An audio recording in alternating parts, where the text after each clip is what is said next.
ঘুমানোর আগে 3 বার পড়ুন। দেখুন রাতারাতি কিভাবে আপনার জীবন বদলে যায়, অভাব দূর হবে, ঋণের বোঝা থেকে মুক্তি পাবেন। তো ঘুমানোর আগে এই দোয়াটি আপনি মিস করবেন না। কি কি পাবেন আমি দোয়াটি প্রথমে বলবো। ইনশাআল্লাহ আপনার যে আমল, সেই আমল যদি এখলাসের সহিত করেন, আল্লাহর উপর ভরসা করে করেন, তাহলে নিজেই চোখে আপনি ফল দেখতে পাবেন, নিজের চোখে ফল দেখতে পাবেন। এবারে কি দোয়া, তো সময় নষ্ট না করে আমি প্রথমে দোয়াটি বলবো।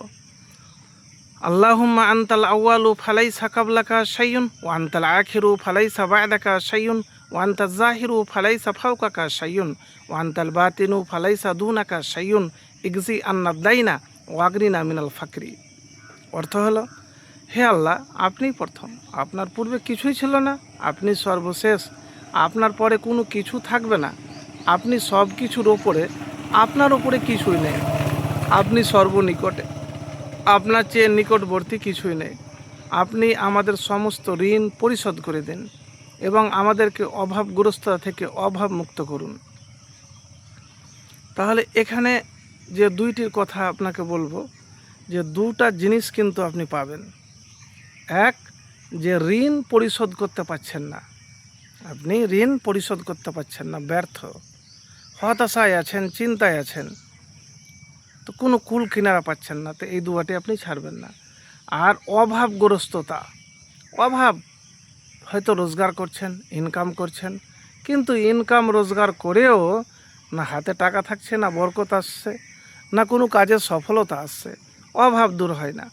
তো ইনশাআল্লাহ যদি আপনার দোয়া কবুল হয়, তো অভাব, ঋণ এগুলি সব জীবন থেকে দূর হয়ে যাবে। সচ্ছলতা জীবনে আসবে, ধনী হবেন, ঋণ পরিশোধের ব্যবস্থা আল্লাহ রাব্বুল আলামিন করে দেবেন। তো প্রিয় ভাই, একবার তো করেই দেখুন, ইনশাআল্লাহ ফলাফল পাবেন। তো হাদিসটি কোনখান থেকে বললাম? মুসলিম শরীফের 2713 নম্বর হাদিস। এবারে আবু হুরায়রা রাদিয়াল্লাহু তাআলা বলেন, রাসূলুল্লাহ সাল্লাল্লাহু আলাইহি সাল্লাম আমাদেরকে বিছানায় শয়ন করার পরে ডান কাতে শুয়ে এই মুনাজাত দোয়াটি পাঠ করতে শিক্ষা দিতেন। তিরমিজি শরীফ 3481, মানে মুসলিম শরীফের হাদিস, তিরমিজি শরীফের হাদিস।